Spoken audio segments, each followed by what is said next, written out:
Flight simulators are one of the most crucial pieces of equipment when it comes to initial and recurrent training for pilots. The reason is simple.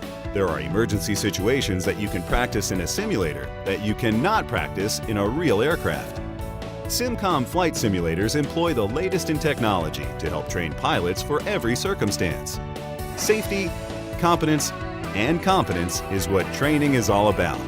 And in order to effectively train corporate and general aviation pilots, SimCom is always one step ahead.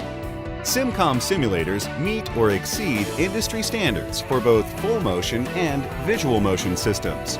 Each simulator is outfitted with an instructor operating station. From here, instructors can instantly create a variety of events such as engine fires, runaway trim, hydraulic failures, weather, and more, all designed to confidently prepare pilots to handle the unexpected should it occur. SimCom's piston and turboprop simulators will feel as familiar to you as your own aircraft because they are crafted from actual fuselage sections and original components.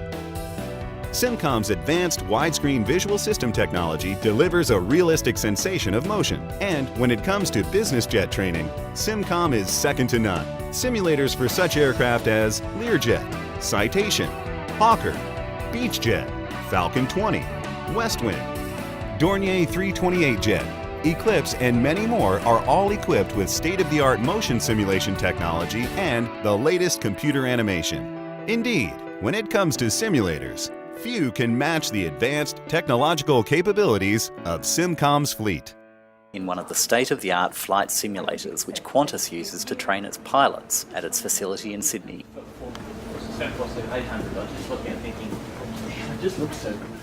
Qantas has 10 flight simulators at its Sydney training base. Each simulator is a self-contained pod driven by state-of-the-art electronics. The Boeing 747 and Airbus A380 simulators cost over $30 million each, says Qantas flight trainer Steve Curtis. Australian Business Traveller editor David Flynn stepped behind the control stick of a Boeing 747 for a virtual flight from Sydney to London. Each flight simulator is mounted on hydraulic struts with a walkway to take you across to the cockpit. Once the simulator is powered up, it's time for Australian Business Traveller editor David Flynn to step into the cockpit.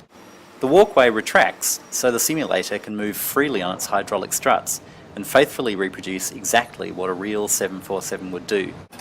The simulator's cockpit is an exact replica of the flight deck of a real Boeing 747. There's also additional equipment to control the sim. Steve takes us through some of the basics and sets the simulator parameters.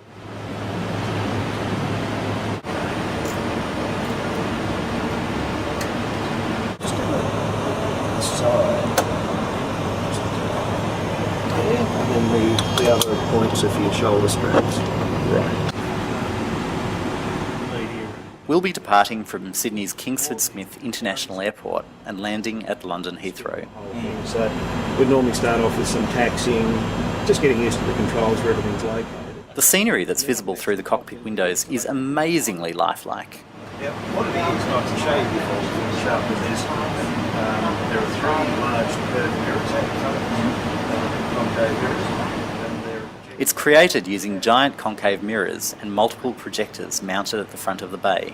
Our video just doesn't do it justice. The apparent depth to the image is just unbelievable. Commence the takeoff roll. It's a matter of moving the thrust levers forward at that position. Now it's time to head for the skies.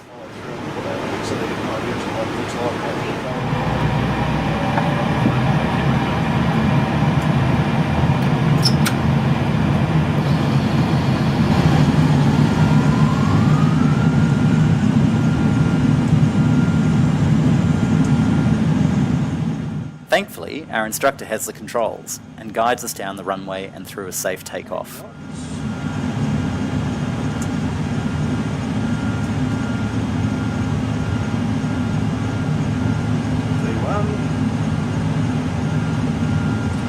Rotate.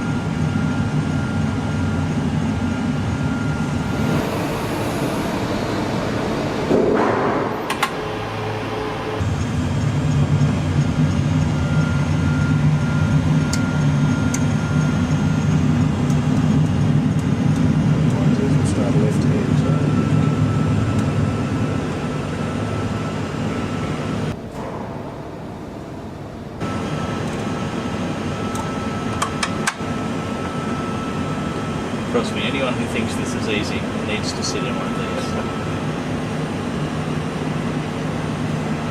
Yeah, flying out the port bottom.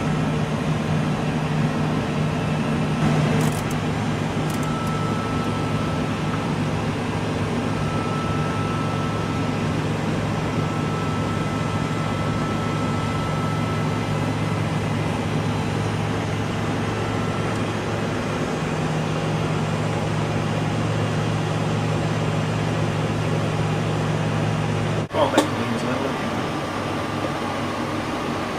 As you do that, don't let the nose pitch up. Just put one on the nose and walk.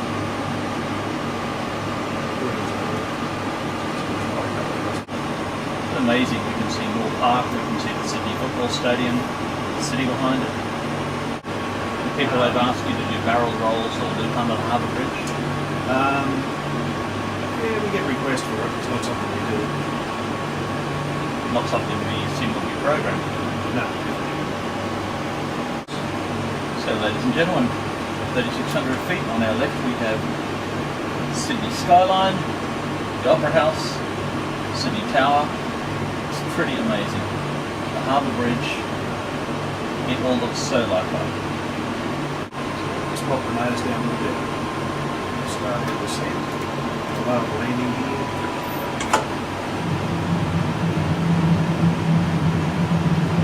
Bank angle. Bank angle. Once you get above about a 30-degree bank angle, there's a warning system on the aircraft to nudge you to reduce the bank angle. It's just not comfortable to get that.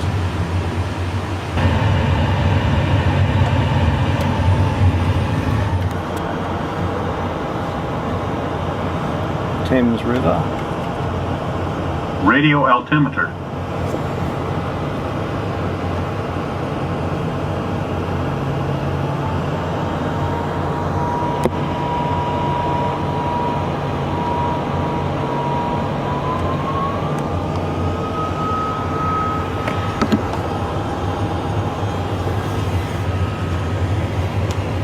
There's the London Eye.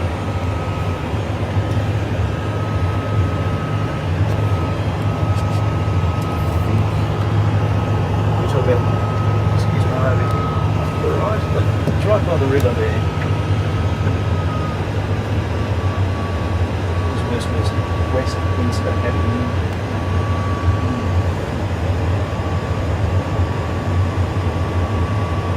That's the London Eye just across it.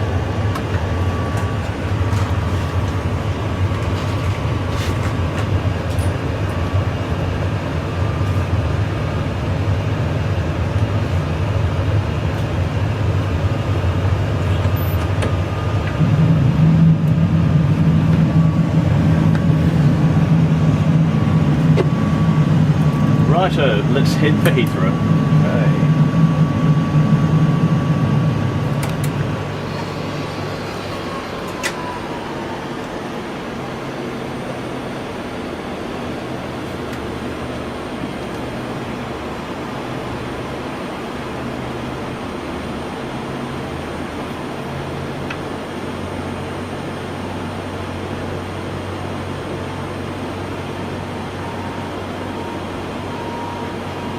Steve, what would be your favourite airport to land in the simulator?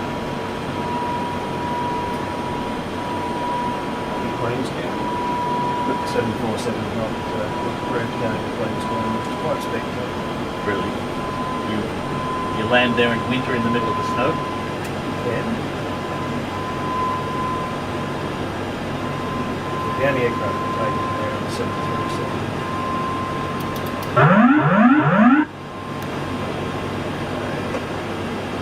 Yeah, London is directly ahead of us.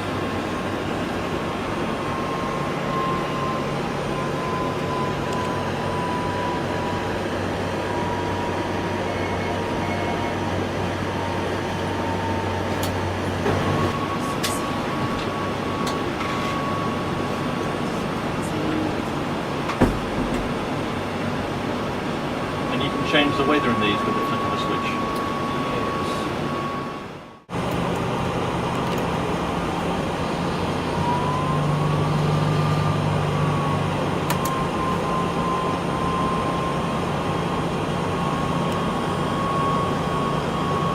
So going into London on a horrible day.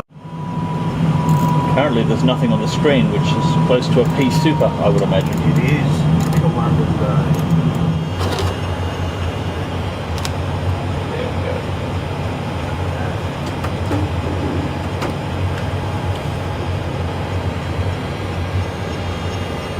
Well, that was like That looks okay to me. Realistic, if nothing else. okay, so right hand on the thrust levers.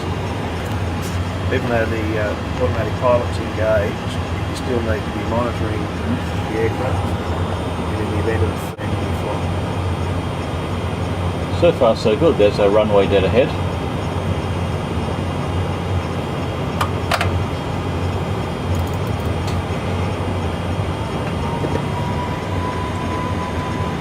$1,000.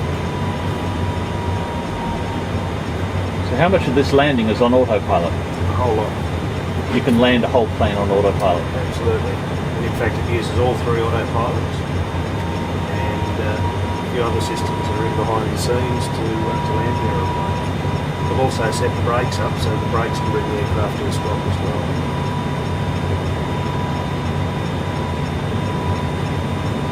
Certainly makes me look good.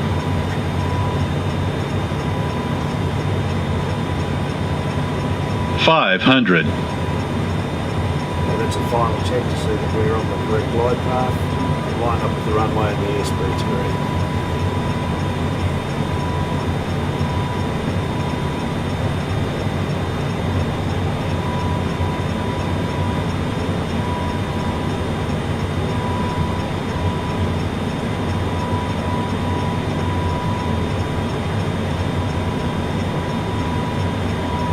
$100.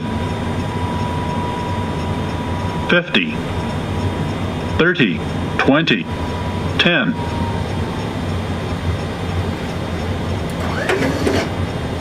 Good. If you reach forward with your right hand, these four levers, lift them up. Give a stop, pause for a second, now pull them all the way back. That will give us reverse thrust.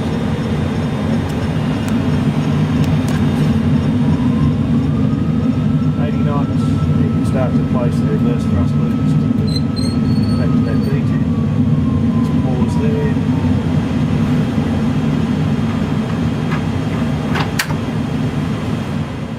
Ladies and gentlemen, welcome to Heathrow, and thanks to Qantas for the ride of our lives.